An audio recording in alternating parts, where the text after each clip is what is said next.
Vamos continuar aí, pessoal, a leitura do livro Os Magnatas, tá? A gente tinha parado na página 270 do livro e hoje a gente vai tentar ler então até a página 290 na parte chamada Os Intelectuais Descobrem a Máquina. A gente vai ultrapassar aí duas páginas do capítulo 10, o último capítulo do livro, tá? Chegando nessa parte aí, Os Intelectuais Descobrem a Máquina, a gente vai pausar e aí vão faltar apenas duas leituras para a gente finalizar este grande livro aqui do Charles R. Morse. Tá? Vamos lá? O que aconteceu com a Inglaterra? Os sábios britânicos do fim do século XIX ficaram pasmos com o avanço implacável americano. Uma busca quase obsessiva pelas causas do relativo declínio britânico deu origem a um século de história econômica dos dois lados do Atlântico que oferece uma lente excelente para localizar as fontes de vantagem americana. A diferença entre os caminhos seguidos pela indústria siderúrgica americana e a britânica talvez tenha sido um dos casos mais intensamente estudados e é uma fonte rica de insights. A perda da liderança no aço foi especialmente dolorosa para os bretões. O aço era a indústria de base do fim do período vitoriano, de maneira parecida com o que acontece hoje com a tecnologia da informação. O poder militar, bens de capital de alta tecnologia e a produção em massa de bens de consumo, tudo dependia do aço, e por literalmente séculos o aço britânico foi a referência global. Os Estados Unidos praticamente nem participavam do negócio do aço no início da Guerra Civil. Apesar de seus artesãos serem forçados a usar aço local durante a interrupção das importações provocada pelo conflito, eles voltaram para os fornecedores britânicos assim que as importações foram retomadas. O aço de Sheffield determinava o padrão de qualidade para o mundo e seu aço fundido tinha quase status de metal semiprecioso. Também não parecia haver dúvidas em relação à liderança tecnológica da Grã-Bretanha. Quase todos os avanços na produção de aço da década vieram do Reino Unido. O alto forno de ar quente, o processo Bessemer, o revestimento básico de Thomas Gilchrist, acho que é isso mesmo, Gilchrist, que permitiu a utilização de minério com altos níveis de fósforo. Charles Siemens, cujo forno aberto acabou por suplantar o processo Bessemer, era alemão, mas passou grande parte de sua carreira na Inglaterra. Portanto, a rapidez súbita do desafio americano fez com que ele fosse ainda mais surpreendente. Por volta da virada do século, Stephen Jeans, secretário da British Iron Trade Association, e o engenheiro siderúrgico Frank Popplewell escreveram estudos em que buscavam as razões do sucesso americano. Como colocou Jeans, só o aumento da produção americana nos 6 anos após 1895 é consideravelmente maior que toda a produção de aço, todos os tipos em todo o ano em qualquer ano anterior a 1890 e é de cerca de 500 mil de toneladas maior que a produção total de aço na Grã-Bretanha em quaisquer 2 anos anteriores a 1897. Também era mais de 3 vezes a produção total dos Estados Unidos em um ano tão recente quanto 1887 e mais de 9 vezes a produção total de qualquer ano até 1880, inclusive. Jeans observou sombrio que a produção anual de aço e ferro gusa americano já era 2 vezes maior que a da Grã-Bretanha e maior que o total da Grã-Bretanha e da Alemanha juntas. Nessa época, a indústria alemã estava avançando com tanta rapidez quanto a americana. A perspectiva de dois gigantes do aço a oeste e a leste era fonte de muita inquietação entre os bretões instruídos. Popplewell e James deixaram claro que a vantagem americana não envolvia mudanças importantes. Estava mais relacionada à metodologia, à organização do trabalho e, acima de tudo, à mecanização. Todos os elementos característicos de uma fábrica americana listados por Popplewell estavam em funcionamento nas usinas Edgar Thomson de Carnegie no início dos anos 1880. A maioria deles incorporado no projeto original. Havia usinas siderúrgicas britânicas esplêndidas. Na verdade, Hawley tinha levado várias delas como modelos para os Estados Unidos. Depois que os americanos inventaram um novo tipo de ferramenta de aço de alta velocidade no início dos anos 1900, por exemplo, a liderança da produção da nova ferramenta logo migrou para Sheffield. Mas a indústria britânica tinha muito mais usinas menores e mais antigas que os Estados Unidos, um nível mais baixo de mecanização e processo contínuo do ciclo completo do minério ao aço e menor utilização de equipamentos caros, como os carregadores, que injetavam mecanicamente e não de forma manual os vários aditivos químicos e minerais no conversor. As usinas americanas de fabricação de trilhos e vergalhões produziam rotineiramente 3 vezes mais que as usinas britânicas com menos da metade dos homens. Foi Popplewell quem observou a marcante falta de trabalhadores nas usinas americanas. A vantagem em custos que tinha a indústria britânica, proveniente da localização conveniente de suas reservas de minério e carvão, aos poucos desapareceu à medida que os americanos mecanizaram a extração e o transporte do minério durante os anos 1890. O minério de Mesabi Range, nos Grandes Lagos, era extraído na superfície com gigantescas escavadeiras a vapor, e Popplewell ficou impressionado com o manuseio do minério no porto lacustre. Enormes guindastes e escavadeiras mecânicos descarregavam barcaças com 5.000 toneladas de minério em filas de vagões de transporte em movimento a uma velocidade de 1.000 toneladas por hora. Mal se viu um operário e nenhum dos homens com pás e carrinhos de mão que trabalhavam nos piers de carga britânicos. A própria linha férrea da Carnegie Steel entre Pittsburgh e a Erie, com alguns dos maiores carros e as instalações de carga e descarga mais modernas, tinha reduzido o custo de transporte de minério a alguns centavos por tonelada. Ao mesmo tempo, a padronização de produtos americana permitiu o grande aumento das linhas de produção, enquanto os fabricantes britânicos eram assolados por uma multiplicidade de desenhos de produto. Parte da diversidade britânica vinha do orgulho perverso das idiosincrasias locais, mas também era consequência inevitável de se atender a um mercado exportador muito diversificado. Em contraste, nos Estados Unidos, a Carnegie Steel, como observou Jeans, podia agir em nome do negócio do aço em geral. Seu manual de estruturas definia seções de vigas de construção e, com a ajuda das crescentes associações profissionais de engenheiros, padrões parecidos foram estabelecidos para eixos de roda, chapas, rebites e pregos. Os britânicos ainda eram líderes mundiais em escala e na qualidade da sua produção de chapas blindadas e outros produtos muito sofisticados, e nenhum outro país, sentia Jeans, podia igualar os britânicos em forjas e vapor ultra grandes para componentes de navios.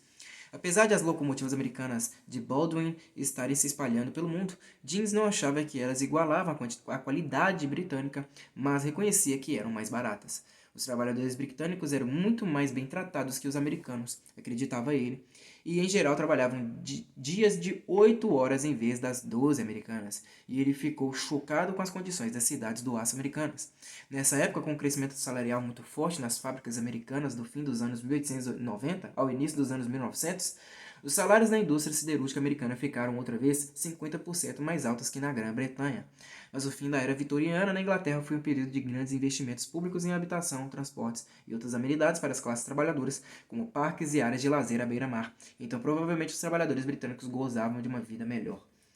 A conclusão geral de Jeans é de que o aço americano pode competir com a Grã-Bretanha e a Alemanha nos principais mercados do mundo, agradou muito sua plateia parlamentar. A escala, a agressividade e a modernidade das fábricas americanas que ele documentou com tamanho cuidado não deixavam muita dúvida de que a disputa estava terminada. Na verdade, por volta da época em que Jeans terminou seu estudo, a Grã-Bretanha estava se transformando de principal produtor de aço do mundo ao maior importador de aço. O aço americano e o aço alemão estavam, ao que parece, conseguindo preços melhores que os britânicos dentro de seu próprio mercado doméstico. Mas por que a Grã-Bretanha perdeu sua liderança? A lista de causas citada por James Popplewell e outros analistas da época se parece muito com a de estudiosos modernos, apesar de o debate sobre que fatores foram mais importantes não ter se encerrado. A Grã-Bretanha, antes de mais nada, sofria as desvantagens que tocam a todos os que abrem um caminho. Quando os concorrentes americanos e alemães entraram em cena, a estrutura da indústria britânica já tinha uma personalidade há muito definida. O predomínio de empresas menores, muitas especializadas apenas em ferro ou apenas em aço, fazia com que o processo de fluxo contínuo dos altos fornos aos conversores de aço tivesse menos possibilidades de aplicação. As ferrovias britânicas tinham sido projetadas para áreas densamente habitadas e eram em menor escala e com curvas mais fechadas, portanto sua velocidade e eficiência não podiam se equiparar às dos Estados Unidos. A lista de escolhas adversas e irreversíveis das primeiras gerações podia continuar indefinidamente. Superar problemas como esse era algo que exigia mudanças em todos os níveis por meio da reorganização e redimensionamento por atacado. Mas a economia laissez-faire e altamente descentralizada, que era a glória dos vitorianos, era um ambiente pobre para uma reestruturação completa. Sinais do mercado juntaram-se a essa confusão. Uma orgia de construção ferroviária no fim dos anos 1870 e início dos anos 1880 levou as exportações e os lucros britânicos com o aço a níveis recorde. Em uma era de um sucesso tão grande que subia a cabeça, as previsões de Cassandra sobre a ameaça americana que tomava forma, e elas eram muitas, foram logo descartadas. A tradição mecânica que tinha um papel tão central no crescimento da perícia industrial americana de alguma forma nunca pegou na Grã-Bretanha. Na exposição do Crystal Palace de 1851, os industrialistas britânicos ficaram impressionados quando técnicos da Robbins & Lawrence desmontaram uma pilha de rifles, misturaram as peças e remontaram rifles em perfeito estado de funcionamento. Mais de meio século mais tarde, os industrialistas britânicos ainda ficaram impressionados quando engenheiros da Cadillac realizaram o mesmo feito com 3 carros na exposição do Royal Automobile Club. Apesar do sucesso inicial do arsenal de Enfield, levou mais 40 anos para os métodos mecânicos americanos se estabelecerem. Os produtores de bicicletas dos anos 1890 podem ter sido os primeiros a adotá-los comercialmente. Em contraste com as grandes fábricas americanas, a produção de aço britânico permaneceu resolutamente orientada para seus ofícios. Jeans observou que 3/4 dos trabalhadores siderúrgicos britânicos estavam em categorias de ofícios qualificados, poucos dos quais existiam nas usinas americanas.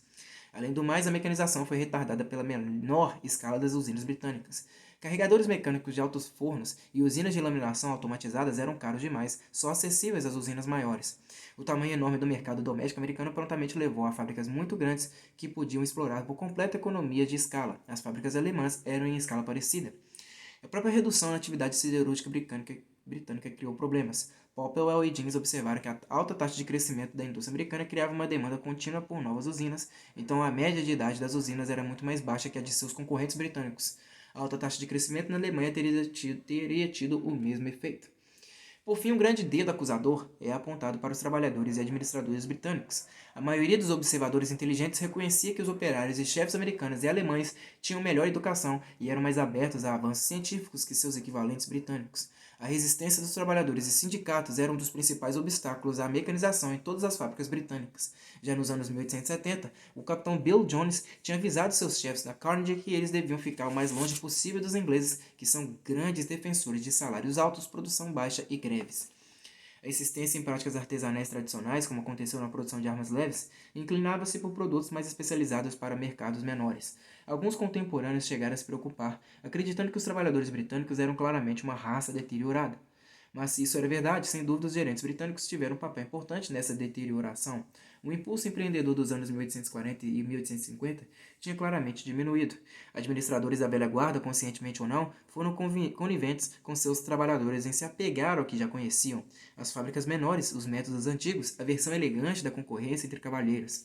Enquanto sem dúvida a geografia refreava a eficiência das ferrovias, elas também eram muito mal organizadas, com muitos períodos ociosos. Como explicou um especialista, fora da Inglaterra as pessoas perguntam: qual é a economia? Na Inglaterra a primeira questão é: qual o custo? O americano simpático ficou chocado com o pessimismo e a falta de coragem entre os homens da indústria do ferro e do aço da Grã-Bretanha. O mesmo problema ocorreu por toda a indústria britânica. Em meados do século, a Grã-Bretanha era a líder mundial em produtos químicos inorgânicos, amônia, soda cáustica, ácido sulfúrico, mas não conseguiu se adaptar quando o método Solvay surgiu nos anos 1870. Em uma década, os fabricantes belgas e alemães tinham talvez um custo 20% mais baixo, com muito menos danos ambientais. Os americanos entraram com muita força no fim dos anos 1890, começando com o processo Solvay e mesmo com a nova tecnologia eletrolítica. De maneira parecida, na geração de energia elétrica, o motor de turbina a vapor, uma tecnologia capacitadora, foi inventado por um inglês, Charles Parsons, em 1884, mas a indústria logo foi dominada pelas americanas General Electric e Westinghouse e pela alemã Siemens. O sistema de campos pequenos da agricultura britânica, determinado como sua malha ferroviária para um país densamente povoado, não podia se adaptar aos percursos de uma milha das colheitadeiras padrão das fazendas fábrica americanas. E alguns problemas pareciam ser culturais. Em reação a uma onda de importação de sapatos americanos feitos à máquina no início dos anos 1900, a indústria britânica adotou as máquinas americanas de fazer sapatos, mas por algum motivo nunca atingiu os níveis de produtividade americanos. Por fim, outro fator para o relativo declínio britânico: o próprio uso agressivo de tarifas protecionistas, especialmente no aço, em particular pelos Estados Unidos e a Alemanha, contra uma nação britânica que, apesar de alguma hesitação, recusou-se com firmeza a se desviar de seus princípios de livre comércio. A questão aduaneira. Ao longo de um período de 15 anos iniciado com a revogação por Robert Peel das protecionistas leis do milho em 1846, a Grã-Bretanha desmontou com regularidade todas as restrições ao comércio. No fim da Guerra Civil Americana, a Grã-Bretanha tinha se tornado talvez o mais puro exemplo de uma nação de comércio livre em toda a história, uma postura que manteve, exceto durante a Grande Guerra até 1931. O movimento de livre comércio tinha suas raízes em uma mistura ideológica de protestantismo reformista, as tarifas interferiam com as obras da Providência, libertarismo governamental, a taxação indireta nutria o grande governo, e a economia liberal da Escola de Manchester. No auge das eras vitoriana e eduardiana, o livre comércio tinha se transformado em uma religião, com o reformador Richard Cobden como seu santo padroeiro, e a devoção foi recompensada pela prosperidade da era vitoriana. O protecionismo agressivo na Alemanha e nos Estados Unidos, sobretudo em relação ao aço, submeteu esse compromisso a um teste rigoroso no início dos anos 1900. Entretanto, as políticas alemã e americana eram bem diferentes e sua interação com o regime britânico de livre comércio expunha questões políticas que ainda hoje são controversas. Os Estados Unidos tinham nas tarifas alfandegárias a principal fonte de receita desde o início de sua existência, mas os interesses poderosos de mercadores, aliás, e plantadores, evitaram o protecionismo ostensivo. Alexander Hamilton criou o famoso argumento da indústria infantil, mas sua tabela tarifária de 1792, que aumentava a lista de produtos protegidos e aumentava a maioria dos percentuais, ainda estava em uma média de 10% dos preços das importações. Só quando o interesse manufatureiro do Norte assumiu o controle do Congresso na época da Guerra Civil, a política americana se tornou protecionista. Por todo o resto do século XIX, as tarifas de importação americanas foram pesadas e, em ferro e em aço, abertamente excludentes. A tarifa sobre trilhos de aço, por exemplo, era de 45% em 1864 e foi convertida em $28 fixos por tonelada em 1870. Como o preço dos trilhos estava caindo, os $28 fixos tornaram-se uma barreira cada vez maior, chegando a uma faixa de 70% a 100% dos preços de exportação britânicos. Mas se a política pós-guerra civil era protecionista, não era predatória. Como a demanda doméstica voraz por aço deixava pouca capacidade excedente, preços domésticos elevados não eram utilizados para financiar exportações abaixo do custo, dumping. Quantidades modestas de aço americano só aparecem nos dados de exportação americanos em meados dos anos 1890, em grande parte com destino ao Canadá e à América Latina, e a Carnegie Steel só entrou seriamente nos mercados internacionais a partir de 1900. A repentina depressão do aço nos Estados Unidos naquele ano resultou em um grande salto nas exportações, que caíram rapidamente quando a recuperação das ferrovias americanas ganhou fôlego. Uma tentativa sistemática de aumentar a fatia americana dos mercados mundiais só foi feita com o advento da US Steel. As exportações de aço dos Estados Unidos cresceram com regularidade nos anos anteriores à Primeira Guerra Mundial, e os preços de exportação americanos costumavam ser mais baixos que os domésticos. Por outro lado, a política alemã era decididamente predatória e nitidamente dirigida contra a Grã-Bretanha. O Estado alemão prussiano recém-unificado surgia como a mais formidável das potências continentais e a única com uma indústria siderúrgica que se equiparava à britânica em escala e eficiência. Sua política siderúrgica nos anos 1880 e 1890 se parece muito com o ataque dos japoneses à indústria de semicondutores um século mais tarde. A produção estava concentrada em algumas poucas grandes empresas cartelizadas com ligações próximas com o governo, enquanto os preços domésticos altos financiavam o aumento de volume de vendas a preços mais baixos no exterior. O preço doméstico dos trilhos na Alemanha, por exemplo, era cerca de 25 a 30% superior aos preços de exportação durante uma parte desse período. No clássico padrão do cartel, quando a Alemanha começou a conquistar o domínio em seus mercados continentais, a diferença de preço diminuiu cada vez mais. A Grã-Bretanha se viu pressionada tanto do leste quanto do oeste. O protecionismo americano aos poucos expulsou os britânicos do grande mercado norte-americano, enquanto a predação e a vantagem da localização da Alemanha levaram a uma boa fatia dos clientes britânicos tradicionais na Europa e na Rússia. Em 1900, a produção alemã de aço já era cerca de 30% maior que a da Grã-Bretanha, e a americana era mais de 2 vezes maior. Daí até 1913, a produção americana e a alemã triplicaram, enquanto a da Grã-Bretanha cresceu apenas 63%. Às vésperas da guerra, as exportações alemãs eram quase o dobro das britânicas e quase iguais às da Grã-Bretanha e dos Estados Unidos juntos. Ainda por cima, grande parte das exportações britânicas era de produtos acabados feitos de aço primário importado da Alemanha ou cada vez mais dos Estados Unidos, enquanto as vendas eram desproporcionadamente orientadas para o Império. No jargão moderno, os anos anteriores à guerra viram o esvaziamento do aço britânico.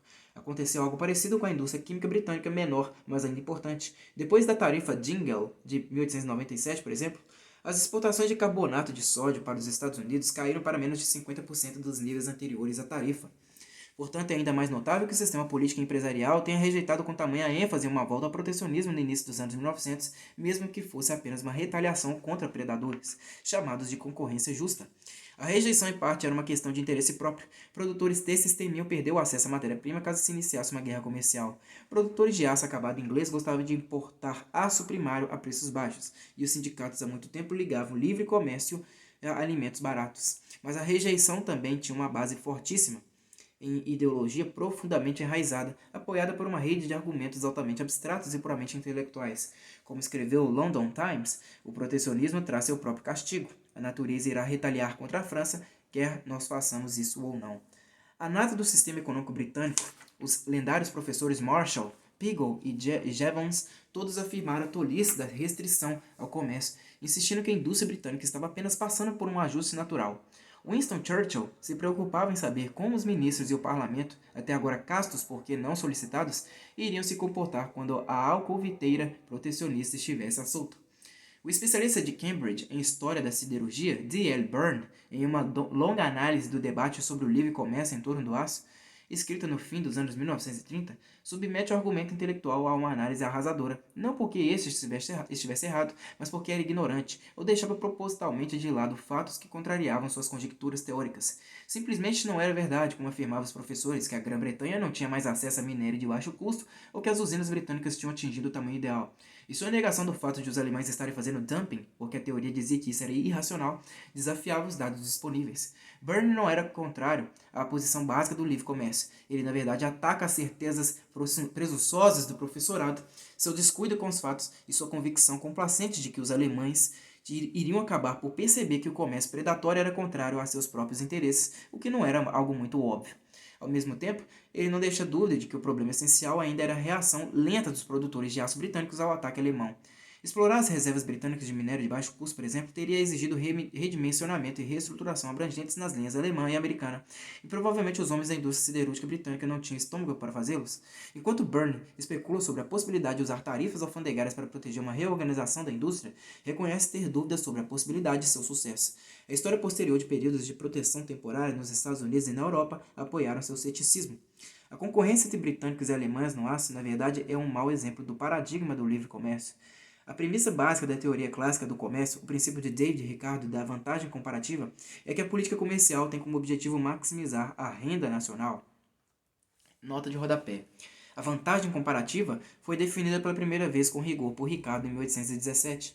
Ela mostra que a prosperidade total e a produção é maximizada se cada parceiro comercial se especializar em sua indústria de produtividade mais elevada. Em seu famoso exemplo de Inglaterra e Portugal produzindo vinho e roupas, ele demonstra que, mesmo se Portugal pudesse produzir vinho e roupas com maior eficiência que a Inglaterra, os dois países obteriam melhores resultados se Portugal se concentrasse em vinhos e os trocasse por roupas e vice-versa, desde que a Inglaterra fosse melhor em roupas que em vinho e Portugal fosse melhor em vinho que em roupas. Não importava que Portugal também fosse melhor em roupas que a Inglaterra, se fosse comparativamente ainda melhor em vinho. A vantagem comparativa de Ricardo é mais geral e menos intuitiva que a vantagem absoluta de Adam Smith, que só chegaria ao mesmo resultado acima se a Inglaterra fosse melhor em roupas que Portugal. Mas a Alemanha de Bismarck, assim como o Japão pós-Segunda Guerra, dedicava-se a otimizar indústrias estratégicas específicas. A Alemanha estimulava o aço para a conquista militar e o Japão os microcondutores para sua conquista industrial, mesmo que, como resultado total da produção e da renda nacional, tenha sofrido. Nos dois casos, a organização quase autoritária da economia obstruía intencionalmente a operação dos mecanismos de correção do mercado. Preços domésticos elevados não resultam em concorrência doméstica, já que a entrada de competidores era restrita pelo cartel. Se considerarmos os objetivos do regime em seus próprios termos, possivelmente as duas políticas foram eficientes. O crescimento alemão foi interrompido apenas pela guerra e a indústria dos semicondutores dos japoneses, principalmente por um cartel concorrente na Coreia. A experiência comercial americana no século XIX se encaixa muito mais no paradigma ricardiano.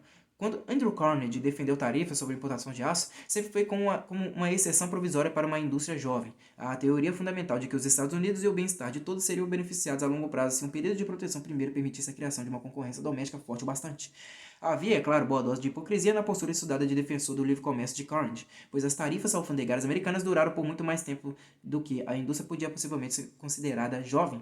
Mas a questão fundamental ainda interessa aos especialistas em história econômica. Teria sido a desculpa da indústria jovem justificada no caso dos Estados Unidos? A tarifa alfandegária sobre a folha de Flandres americana de 1890 talvez seja o caso mais frequentemente citado para defender as tarifas protecionistas dos estágios iniciais. A folha de Flandres é usada principalmente em latas e telhas. Na interpretação do Tesouro, a legislação de tarifas alfandegárias pós-guerra civil não cobria a folha de Flandres, e o mercado americano era dominado por produtores galeses de baixo custo. Nota de rodapé. Quase certamente a interpretação estava errada. A lei original dizia, sobre folhas de Flandres e ferro galvanizado ou revestido. O Tesouro, provavelmente devido a um equívoco, alterou o lugar da vírgula, então o texto passou a dizer, sobre folhas de Flandres e ferro galvanizado ou revestido com. Como as folhas de Flandres nunca foram galvanizadas ou revestidas, elas não foram consideradas cobertas por lei. A imposição dessa tarifa em 1890 foi uma decisão difícil. Houve enorme oposição não apenas da indústria alimentícia, mas também da Standard Oil, maior usuária de folha de Flandres no mundo, cujas latas azuis de 5 galões, aproximadamente 20 litros de querosene, eram onipresentes até nos trópicos e na Ásia. Entretanto, o Tesouro americano pagava drawbacks, ou reembolso de tarifas pagas sobre bens que eram reexportados. A lei foi aprovada na casa por apenas um voto e apenas com uma cláusula de que ela caducaria a menos que a produção doméstica alcançasse níveis mínimos de produção. Ela foi de qualquer forma reduzida em 50% em 1894 como parte de uma iniciativa mais ampla de redução de tarifas. O economista Frank Taussig, escrevendo em 1915, encontrou indícios relacionados ao episódio da Folha de Flandres que, apesar de confusos, não eram desfavoráveis aos protecionistas. Praticamente assim que a tarifa foi aprovada, o preço americano subiu para o mesmo valor que o galês com o percentual de imposto e a produção deu um grande salto. Em poucos anos, a indústria galesa tinha sido dizimada e as importações haviam praticamente acabado. Grandes segmentos da indústria galesa emigraram e se estabeleceram nos Estados Unidos. Os lucros domésticos com folhas de Flandres provocaram um novo surto de concorrência e o preço americano logo caiu para cerca da metade da taxa de tarifa alfandegária e continuou a cair mesmo com a redução da tarifa em 1894. Entretanto, como observa Taussig, o principal fator na redução contínua de preço era a queda dos preços da matéria-prima. Barras de ferro, a partir das quais as folhas eram laminadas, eram responsáveis por 60% do preço da folha de Flandres e estavam sujeitas a tarifas de importação muito altas. Ou seja, a folha de Flandres americana não teria necessitado da tarifa se as barras de ferro não fossem protegidas. A queda dos preços das barras de ferro, devido ao crescimento da capacidade instalada doméstica, explica muito do aumento da produção de folha de Flandres. Essa progressão feliz foi interrompida pela fusão da indústria de folha de Flandres do juiz Moore em 1898, confirmando a frase do rei do açúcar, H.O. Havemeyer, que dizia que a mãe de todos os trusts é a lei de tarifas alfandegárias. A nova Tin Plate Corporation fez com que os preços retornassem até bem perto do valor da tarifa, e a combinação de folha de Flandres alta e queda nas barras gerou uma lucratividade espetacular. Mas foi exatamente a perspectiva incerta de manter lucros tão bons assim contra uma torrente de novas empresas que entravam no negócio, incluindo a Carnegie Steel, que levou à formação da US Steel. Após a consolidação, a combinação siderúrgica estabilizou os preços em cerca de 50% do valor da tarifa, apesar de continuar a perder mercado interno para novos concorrentes, e os preços domésticos aos poucos caíram para os níveis internacionais. Em 1910, a Standard Oil, sem dúvida uma das mais inteligentes gerenciadoras de custos, eliminou suas desvantagens devido às tarifas recorrendo a fornecedores domésticos. Nessa época, a US Steel era uma exportadora importante de folha de Flandres, normalmente a preços mais baixos do que os domésticos. Pelo menos de maneira superficial, parece que a tarifa funcionou. Apesar de levar quase 2 décadas, lucros excessivos protegidos deram origem a uma grande ordem de concorrentes e os Estados Unidos, como resultado disso, acabaram com uma indústria grande e preços competitivos. O economista historiador Douglas Irvin, acho que é isso mesmo, IRWIN, recentemente reestudou o episódio para tentar obter um quadro mais claro dos efeitos das tarifas alfandegárias. O simples fato de a produção doméstica ter florescido durante o período inicial do regime tarifário em si não justifica a tarifa. A verdadeira questão é como essa experiência pode ser comparada com a que teria acontecido sem a tarifa. A partir dos dados disponíveis, a Irving desenvolve um modelo de como a indústria americana respondeu às mudanças no ambiente econômico, ao crescimento da demanda, às mudanças nas tarifas aduaneiras, aos preços das barras de aço e aos avanços tecnológicos. Exercícios contrafatuais são, é claro, inerentemente especulativos e, em geral, extremamente sensíveis a especificações iniciais, mas eles levam a especificidades e destacam as variáveis relevantes. O estudo de Irving salienta o caráter de commodity da indústria de folha de Flandres, margens baixas, custos de capital mínimos e curvas de aprendizado pequenas com pouca base para diferenciação de qualidade entre um produtor e outro. Com poucas barreiras ao surgimento de novas empresas, os lucros excessivos logo atraíram novos concorrentes. O modelo de Irving mostra que a queda regular no preço das barras teria acabado por criar uma indústria doméstica de folha de Flandres sem a proteção tarifária, apesar de a tarifa aduaneira de 1890 ter acelerado seu desenvolvimento em cerca de uma década. Mas os custos adicionais para os consumidores de folha de Flandres em todos os cenários de Irving ultrapassaram as receitas tarifárias e os lucros excessivos dos produtores, então os efeitos sobre a renda líquida foram negativos. Em suma, o modelo de Irving diz que o país teria lucrado mais sem a tarifa sobre as folhas de Flandres. Mas e a questão mais ampla das tarifas alfandegárias do século XIX sobre o aço e o ferro? Enquanto claramente prejudicaram a indústria britânica, elas ajudaram ou retardaram o crescimento americano? Mesmo sem uma resposta definitiva, é provável que, principalmente pela presença de Andrew Carnegie, as tarifas alfandegárias tenham sido um bom negócio para os Estados Unidos. Aí tem uma ilustração aqui, pessoal, olha só. Olha aí a ilustração. Eu vou ler a legenda para vocês dela, olha aqui. O exército original de Coxey. Com Andrew Carnegie à frente, ricos empresários americanos chegam no Capitólio em seus vagões Pullman particulares para pedir proteções tarifárias. Olha aí. Muito bacana, né? Gostei da ilustração. Vamos lá. O efeito Carnegie. Quase todos os historiadores concordam que os Estados Unidos teriam uma grande indústria siderúrgica com ou sem tarifa aduaneira. Com reservas tão ricas de carvão e minério de ferro barato, unidas a um compromisso generalizado com o crescimento rápido, é difícil imaginar como poderia ser de outra maneira. E praticamente ninguém discorda que a tarifa alfandegária acelerou o crescimento da indústria. Os primeiros relatórios de custo das usinas Edgar Thomson, que Andrew Carnegie e Alexander Hawley apresentaram a Julius Morgan em 1874, projetavam lucros muito altos, mas quando a usina ficou pronta e entrou em operação, os preços dos trilhos tinham caído e as margens eram de apenas $4 e $8 por tonelada, mesmo incluindo a proteção tarifária de $18 por tonelada. Sem essa tarifa, a ET jamais teria decolado. ET. Mais tarde, em 1882, a contabilidade da ET revela um custo médio de produção de $43 por tonelada de aço, ou cerca de $10 a mais que os preços de exportação britânicos. Como os custos da ET provavelmente eram os mais baixos da indústria, é evidente que o aço americano ainda precisava de proteção, apesar de não no valor de $28. O imposto de $28 sobre importação, entretanto, exagera demais seu peso sobre os consumidores americanos, já que a concorrência dentro dos Estados Unidos quase sempre evitou que as empresas siderúrgicas elevassem seus preços ao valor total da tarifa. Durante o boom ferroviário frenético de 1880 e 1881, os preços americanos eram exatos $28 acima dos preços de exportação britânicos, $61 por tonelada em 1881, contra os $32,75 britânicos sem contar o frete. E as exportações britânicas de trilhos para os Estados Unidos bateram todos os recordes. Mas essa foi a única ocasião de preços equivalentes ao total da tarifa alfandegária em todo o período entre 1880 e 1901. A segunda tarifa mais elevada foi de $15 em 1887, outro ano de fortes exportações britânicas, mas com exceção de 1880 e 1881, a média em 2 décadas era de apenas $5. Mesmo durante o auge do pool de preços de trilhos entre 1893 e 1896, o valor da tarifa foi bastante modesto, variando entre $4 e $7. Na época da Guerra de Preços de Trilhos de 1897 a 1898, a Carnegie Steel estava obtendo lucros recorde com preços de venda bem mais baixos que os britânicos, apesar de talvez ter sido a única empresa americana capaz de fazê-lo. Quando o pool foi restabelecido, em 1899, o ágio americano foi definido em apenas 12% ou $3 acima do preço de exportação britânico, que provavelmente não estava daquele em geral praticado por fornecedores americanos. Compradores racionais costumam pagar ágil para preservar um fornecedor acessível que consegue fazer arranjos flexíveis no fornecimento, ajudar em questões técnicas ou possivelmente ajudá-los a obter encomendas. No ano seguinte, em 1900, os preços americanos e britânicos eram quase idênticos.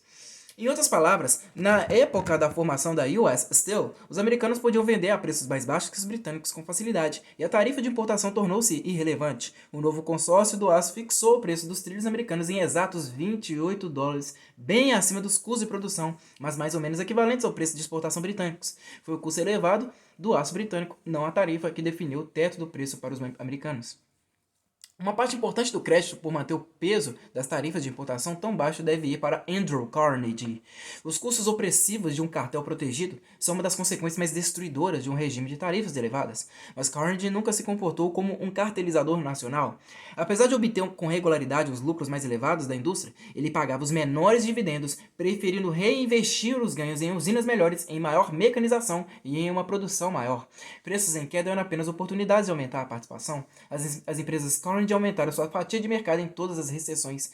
Em um comentário feito em 1898 sobre os destroços das guerras de preços de trilhos do fim dos anos 1890, John W. Gates diz tudo.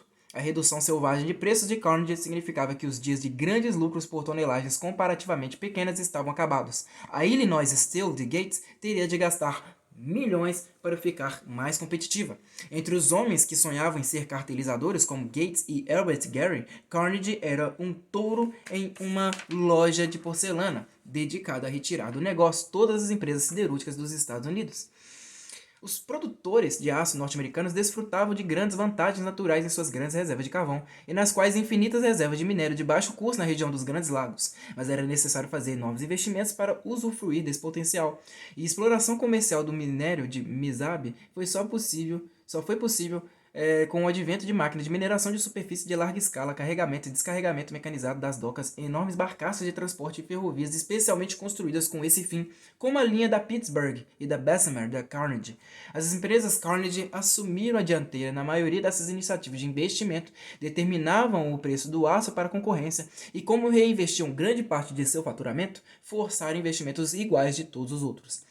As tarifas alfandegárias americanas sobre o aço podem ter sido o caso em comum em que os grandes lucros foram usados com inteligência. Não há como quantificar o impacto de Carnegie. Havia outros homens de energia e criatividade no nascente negócio do aço nos Estados Unidos. Os irmãos Fritz, na Cambria e Bethlehem, por exemplo, mas nenhum deles tinha sua ambição ou seus instintos subversivos. Sem Carnegie, os pais da Bessemer Association, o cartel americano original do aço, podiam com mais facilidade ter mantido sua estratégia de desenvolvimento cautelosa e controlada. O gênio de Alexander Hawley talvez nunca tivesse desabrochado completamente. E homens como Gates ou Gary teriam assumido o controle desde o início. Em suma, sem as tarifas de importação, a indústria americana poderia ter se desenvolvido de forma mais similar à britânica, e um dos primeiros e mais dramáticos exemplos de maquinária industrial altamente mecanizada em escala de massa e de funcionamento intenso, que foi o marco do desenvolvimento americano, poderia ter demorado demais para conseguir fazer uma diferença. O que os Estados Unidos tinham de especial? Os caminhos de desenvolvimento tão diferentes seguidos pelas indústrias siderúrgicas americana e alemã ajudam a compreender as singularidades dos Estados Unidos. De maneira superficial, às vésperas da Primeira Guerra Mundial, as duas pareciam muito. Ambas eram altamente mecanizadas com usinas de escala muito grande, e os alemães me impressionavam em particular com sua organização imaculada do trabalho. A diferença estava em como usavam sua produção. Como a Alemanha exportava uma proporção bem mais alta de seu aço, seu consumo doméstico de aço per capita era menos de 2/3 do americano, e a diferença é ainda maior, aliás, quando consideramos a fatia substancial da produção doméstica alemã destinada a fins militares. O gasto militar per capita era cerca de 4 vezes maior na Alemanha que nos Estados Unidos, e da mesma forma como ocorreu na corrida militar naval contra a Grã-Bretanha, faziam uso muito intensivo do aço. Além disso, mesmo os gastos alemães não militares tendiam a fins militares. Sua indústria pesada e sua indústria militar estavam unidas ao o quê? WEHRVEREIN, o Sindicato da Defesa. E o desenvolvimento ferroviário e telegráfico alemão era parcialmente subordinado às exigências militares. A seção ferroviária era um dos órgãos mais importantes do governo. A característica mais marcante do desenvolvimento americano no século XIX, em suma, não é apenas impressionante a distância que abriu para o resto do mundo, mas o fato de ser tão marcantemente dirigida a objetivos privados. O historiador David Landes observou a singularidade do compromisso da Europa Ocidental com o empreendimento privado e a consequente ordenação hiperracional e fundamentada em contratos dos negócios. O enfoque comercial da sociedade europeia, diz ele, deu a ela uma enorme vantagem na invenção e na adoção de novas tecnologias. Se isso era verdade, os Estados Unidos eram a Europa anabolizada, pois seus colonizadores eram as pessoas que viam a Europa como um lugar encerrado e repressivo. Além disso, nos Estados Unidos, as pessoas mais energéticas do mundo estavam unidas a uma enorme fonte de recursos que estavam mais disponíveis que nunca, bastava ter o desejo de buscá-los. A afirmação de Lincoln de que o homem médio trabalha por salários por um tempo e economiza um excedente com o qual compra ferramentas ou terra para si mesmo, então trabalha por mais um período e depois de um tempo contrata outro iniciante para ajudá-lo, era verdadeiro o suficiente para se tornar o padrão pelo qual as pessoas se julgavam. De Tocqueville ficou impressionado com a mobilidade incansável dos americanos, a ausência de raízes em lugares ou classes, o empenho febril e a obsessão pelo dinheiro. Como podia ser de outra forma? O prêmio nunca foi tão acessível ou palpável. A própria velocidade da corrida evocava o estilo americano de senso comum direto e sem enfeites. Os artesãos que decoraram os grandes palácios da Europa não podiam ser contratados nos Estados Unidos. Os americanos estavam ocupados demais fazendo e vendendo coisas úteis. Uma terra de fartura era a incubadora perfeita para uma cultura empresarial, com base em máquinas, com recursos disponíveis, qualquer método para acelerar a produção fazia riqueza.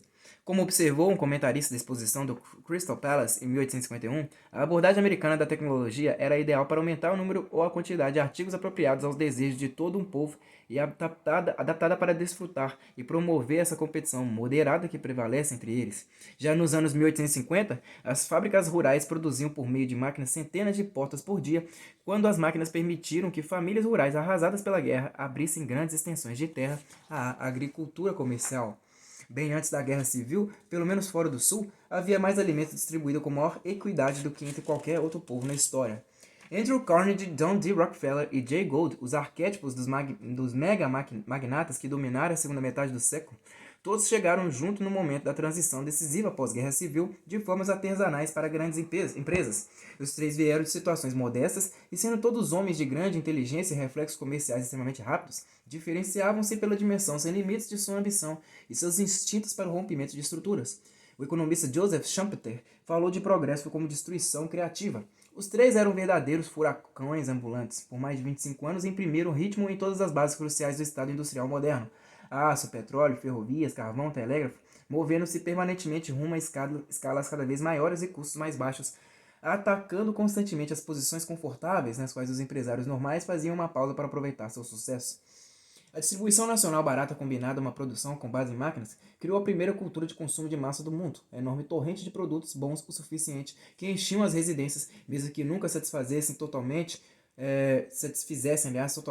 os desejos da primeira nação de classe média de todos os tempos. A queda constante dos preços ao longo da segunda metade do século não se devia principalmente a ajustes monetários. Na verdade, parece que a maioria dos bens, em certo sentido, era mais barata, da mesma forma que o preço real dos computadores caiu de forma tão marcante em nossos dias. A Scientific American observou em 1904 como as varas de pescar de aço estavam acabando com as versões de bambu. Elas eram mais leves, mais duráveis, resistentes e mais sensíveis ao toque, e eram produzidas por fábricas, não por artesãos, então as pessoas comuns podiam comprá-las. Outras nações, incluindo até os primos ingleses, com quem tinham relações mais próximas, demoraram a perceber a escala e a amplitude impressionantes do boom americano. Isso se deu em parte porque os Estados Unidos eram um consumidor muito voraz de sua própria produção. Para os mercados de exportação, os Estados Unidos produziam principalmente alimentos e petróleo.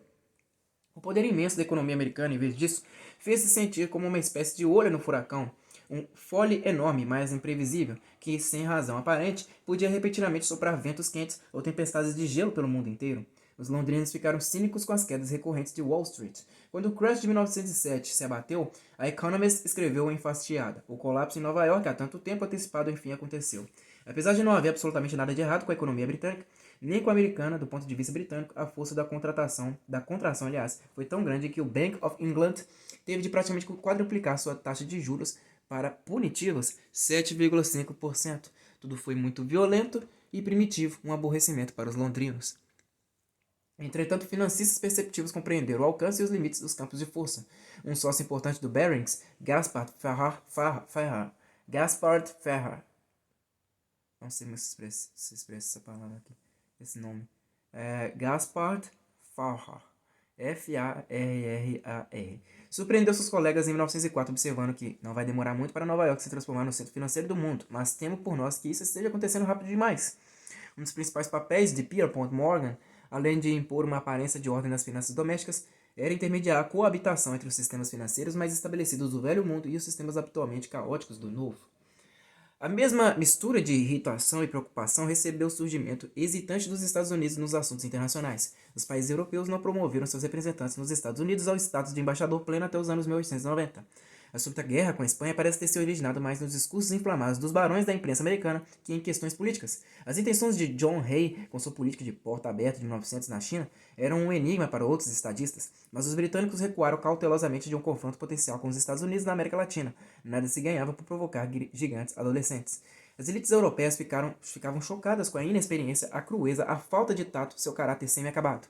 Grande parte da obra de Henry James busca os menores pontos de interseção entre o velho e o novo mundo. Em seu último romance, The Golden Bowl, 1904, uma jovem americana bonita e bem educada, Charlotte, que vive nas franjas da sociedade inglesa, casa-se com um magnata americano que está em viagem de captação de recursos. Uma amiga inglesa mais velha de Charlotte vê com horror sua partida para os Estados Unidos, pois seu destino é a intencionalmente chamada American City.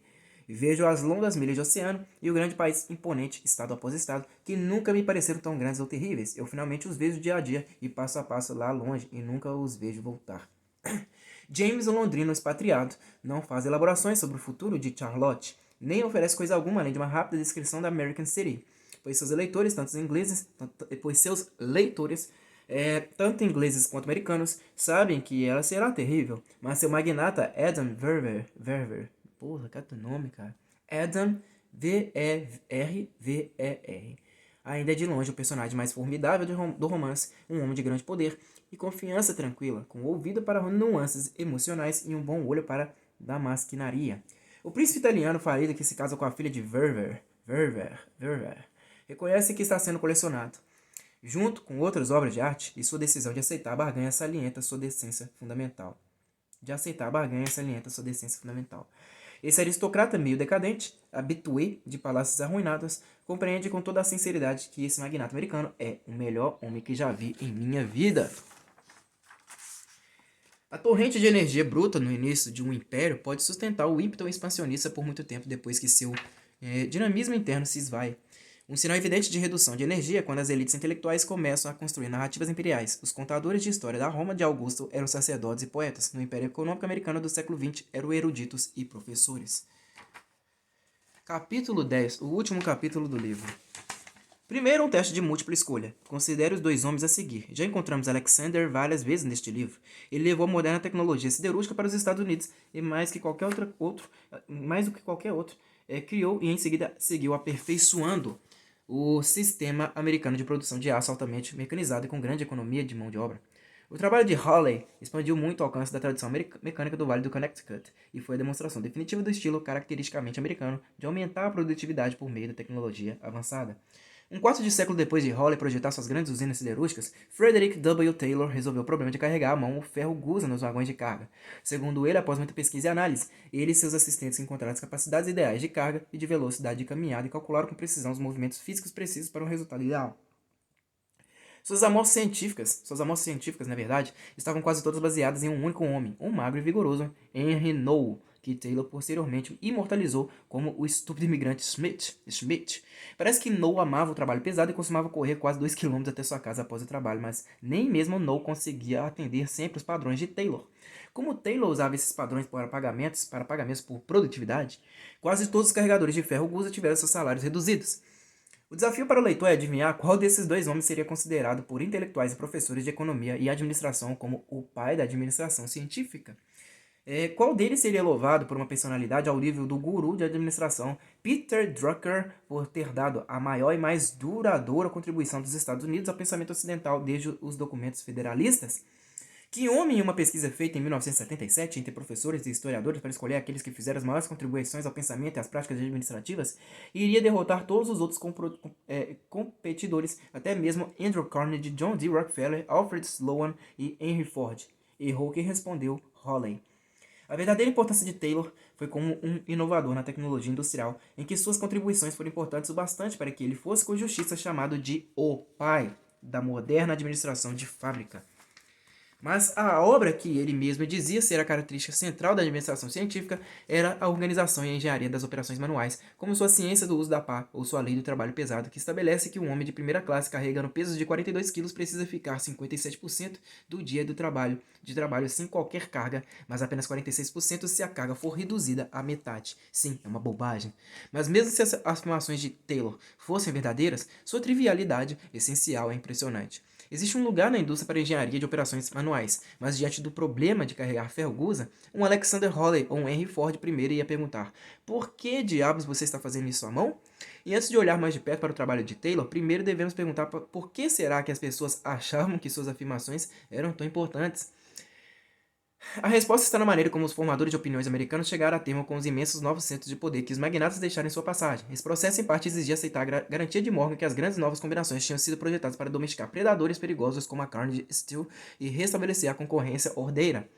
Em parte foi o alívio de saber que os negócios, em vez de uma guerra interminável, suja e desnecessário, era apenas mais um assunto que tinha lugar no quadro negro de um professor. Especialmente para as crescentes altas classes médias americanas que estavam investindo de maneira tão pesada em seus filhos, era um conforto saber que o primeiro degrau rumo ao sucesso nos negócios, assim como no direito ou na medicina, era simplesmente ir bem nos estudos. E por fim, a noção de que a administração empresarial era, afinal, apenas uma ciência como qualquer outra e renovou a confiança dos intelectuais de que eles ainda podiam ter algo a dizer